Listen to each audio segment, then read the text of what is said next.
Hello everyone, আজ আমরা চলে এসেছি বাংলাদেশ জাতীয় চিড়িয়াখানা। এটা মিরপুরে অবস্থিত। যেহেতু তীর্থা এখন বড় হচ্ছে আর ও এখন পশু পাখি চেনা শুরু করেছে, সেজন্য আমার মনে হলো যে ওকে একটা ফিজিক্যাল এক্সপেরিয়েন্স দেওয়া দরকার এবং তার মাধ্যমে ও এই পশু পাখিগুলো আরও ভালোভাবে দেখতে এবং চিনতে পারবে। তাই চলে আসছি আজ বাংলাদেশ জাতীয় চিড়িয়াখানাতে। আশা করি এই ব্লগটা আপনাদের ভালো লাগবে এবং যদি ব্লগটা ভালো লেগে থাকে অবশ্যই চ্যানেলটা সাবস্ক্রাইব করে রাখবেন, যেন আমাদের সাথে আপনারা পরবর্তী ব্লগগুলোও এনজয় করতে পারেন। তো চলুন তীর্থার সাথে আমাদের চিড়িয়াখানা ভ্রমণটা কেমন হলো ফুল ব্লগটা আপনাদের সঙ্গে শেয়ার করি। এটা কি বলো তো, এটা কি? হ্যাঁ, টাইগার। বাবা, এটা তুমি কি ড্রেস পরেছো? হ্যাঁ, ওই যে টাইগার, দেখো। হ্যাঁ হ্যাঁ, ঘুমি করে। ভয় বাবা। দেখি তোমার টাইগারটা দেখিয়ে দাও। তোমার টাইগার কই? এই যে টাইগার। হ্যাঁ, ভয় ভয়। সিংহ সব ঘুমে। ওই যে মাথা তুলেছে।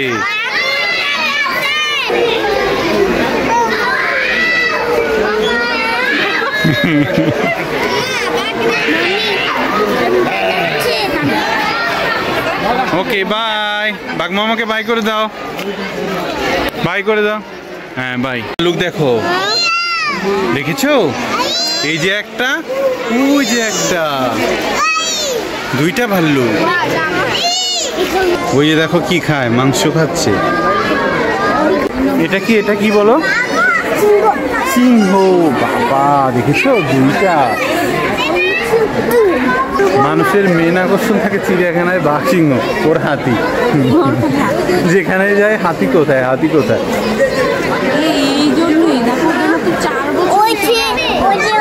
জন্ম তারিখ গুলা দেখলেই বোঝা যায় 2020, এটা 2020, বাট সাইজটা দেখো, তীর্থার থেকে মাত্র 1 বছরের বড়। চলো অন্যটা দেখি আবার। এটা কি সাইজ দেখেছো? কি করে? ভয় পাও? উমা গো, কি এটা বলো? ভয় পাও? তুমি কি ভয় পাও ভাল্লুক দেখে? হ্যাঁ, ভয় নেই? দেখবে আবার আসবে। যে দেখো, বলছে তীর্থা কোথায়? তীর্থাকে আমি ধরবো।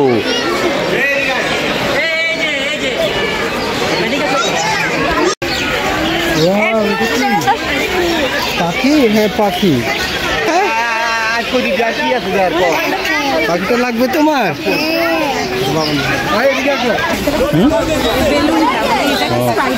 এদিকে আসো, উট পাখি দেখবে। আসো আসো। জায়গাটা জায়গা। ওই যে দেখো,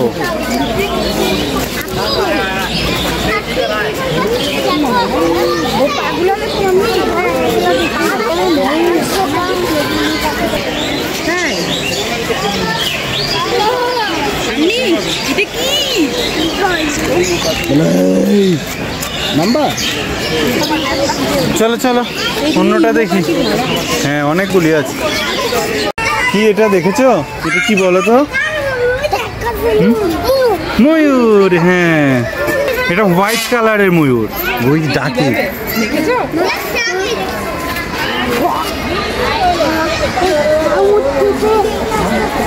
মাথায় কি সুন্দর ঝুটি, মাথায় দেখো তোমার মতো ঝুটি করেছে,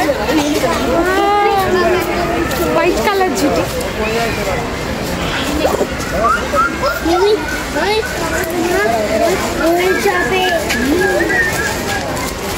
চলো অন্যগুলা দেখি, চলো। ও মাই গড, চলো উট পাখি দেখবে। হ্যাঁ, নো, ওই যে উট পাখি, উট পাখি। চলো চলো চলো, সামনে যাও।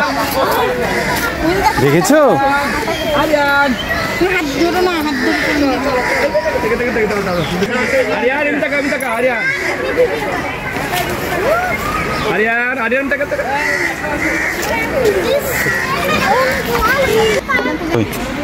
ভয় লাগে আমার। দেখি, বাবাই বাবা। এই যে দেখতেছে না।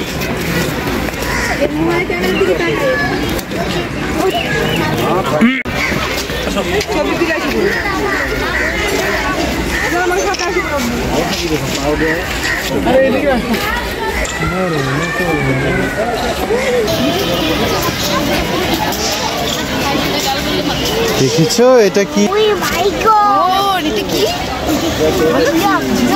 জিরাফ।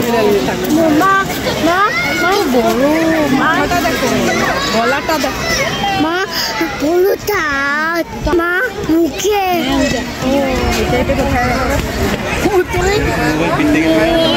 লেগ, ওই যে লেজও আছে। ওই সামনে চলো, জিরাফ আরো আছে, আর হাতি আরো দূরে। জিরাফের বেবিটাকে দেখো।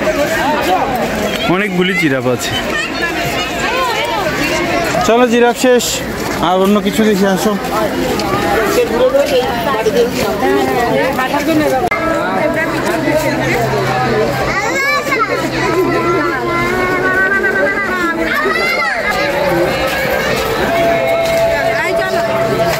চলো চলো,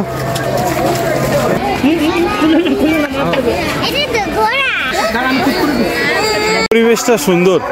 হ্যাঁ, বট গাছ।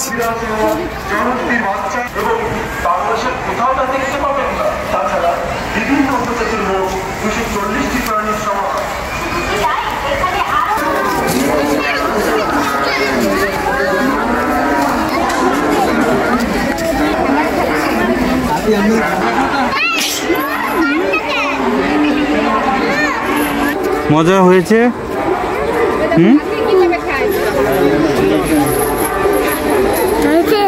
চলো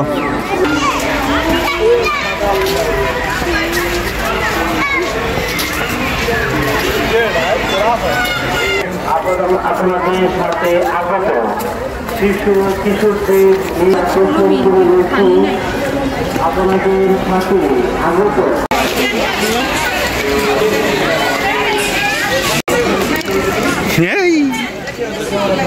আইসক্রিম ব্রেক। তোমার কিন্তু পছন্দের সব দেখা শেষ, আর যেগুলো আছে আজকে আর দেখা যাবে না।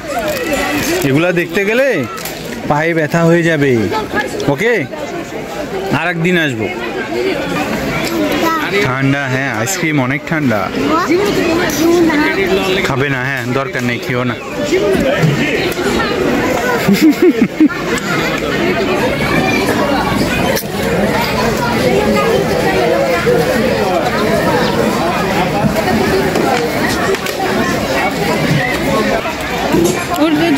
মজা। জলটা এখানেই তো রাখলাম, ওই যে ওইদিকে দাঁড়াও। খেয়ে ফেলো, ডিমটা খেয়ে ফেলো। এটা তীর্থার নাস্তার জন্য আমরা বাসা থেকে নিয়ে এসেছিলাম, ব্রোকলি আর ডিম। নর্মালি আসলে এখানকার খাবারটা কেমন হয় এই ভয়েই ওর জন্য বাসা থেকে আমরা প্রিপেয়ার করে নিয়ে এসেছি। বাসা থেকে তো ভাত খেয়ে এসছে, বাট আমরা চেয়েছিলাম ও যদি নাস্তা টাস্তা চায় তখন কি খাওয়াবো, তো এই ধরনের একটা স্বাস্থ্যকর খাবারই আমরা ওর জন্য করে এনেছি। বাট এখানে আপনাদের নিজেদের জন্য যেরকম রেস্তোরাঁ পেয়ে যাবেন, আর আছে কিনা আমরা জানি না, বাট এটা আমরা পেয়েছি। তো এখান থেকে আমরা আইসক্রিম খেলাম, কফি খেয়েছি। আর আপনারা বাচ্চা থাকলে এরকম কিছু জিনিস নিয়ে আসতে পারেন, কারণ যে কোনো জায়গায় বাচ্চার খাবারটা খুব একটা পিওর পাওয়া যাবে এই গ্যারান্টি কেউ আপনাকে দিতে পারবে না। সো যেহেতু এটা একটা পাবলিক এরিয়া, এই জন্য আমরা এই রিস্কটা নিই না।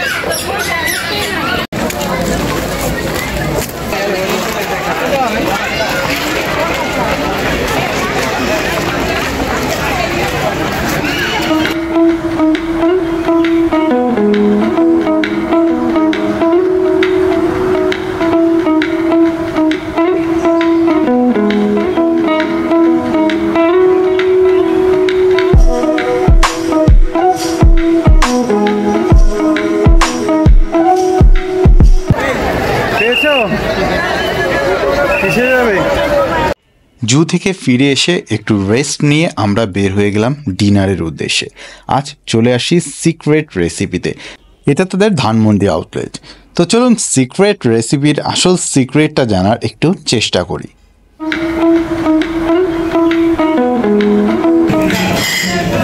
হ্যাঁ, কি খাবে তুমি? দেখো, উল্টাও।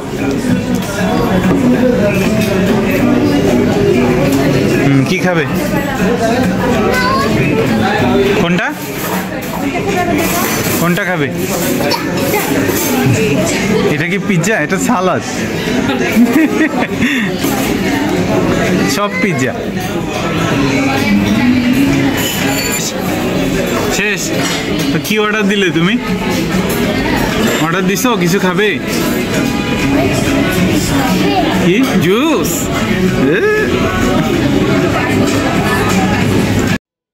তাদের রেসিপির একটা বড় সিক্রেট আমার কাছে মনে হয়েছে এই চিজ কেকটা। দুর্দান্ত এবং খুবই টেস্টি একটা কেক। আমি এর আগেও চিজ কেক খেয়েছি, বাট এই টাইপের ফুল অফ চিজ কেক খাওয়ার এক্সপিরিয়েন্স এটাই আমার প্রথম, এবং প্রথমবারই আমি একদম অভিভূত। কেকের ভেতরে একদম ফুল একটা 2টা ফ্লেভারের চিজের লেয়ার পাবেন, একদম পিওর চিজ, এর মধ্যে কোনো মিক্স আপ কিছু নেই আমার কাছে যেটা মনে হয়েছে। আর সেকেন্ডলি সব থেকে ভালো লাগার বিষয় হলো খুব একটা সুইটি টেস্ট নেই। সো দ্যাটস ওয়াই এই কেকটা খুবই ভালো লেগেছে। এরপর আমরা নিয়েছিলাম 2টা প্লেটার্স। এটা হলো ডোরি ফিশের একটা প্লেটার্স, আর এটা ছিল চিকেন প্লেটার্স। 2টা প্লেটার্সই আমাদের কাছে খুবই ভালো লেগেছে। যদিও এই প্লেটার্সগুলোর মধ্যে তেমন সিক্রেট কিছু নেই, সবই আপনার কাছে ভিজিবল, এবং এই টাইপের প্লেটার্স আপনারা অন্যান্য বিভিন্ন রেস্টুরেন্টেও পেয়ে যাবেন। বাট তাদের কোয়ালিটি, ফুডের টেস্ট আসলেই প্রশংসনীয়।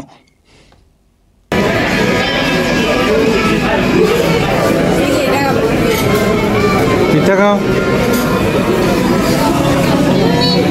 মজা মজা।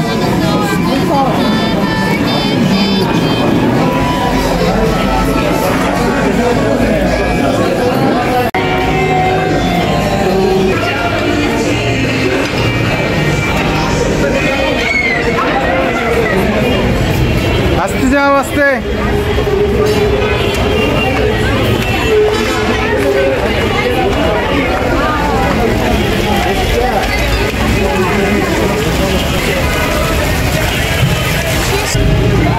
বাইরে বের হলে তিথার এই বেলুন কেনা এখন অলমোস্ট ম্যান্ডেটরি হয়ে গিয়েছে।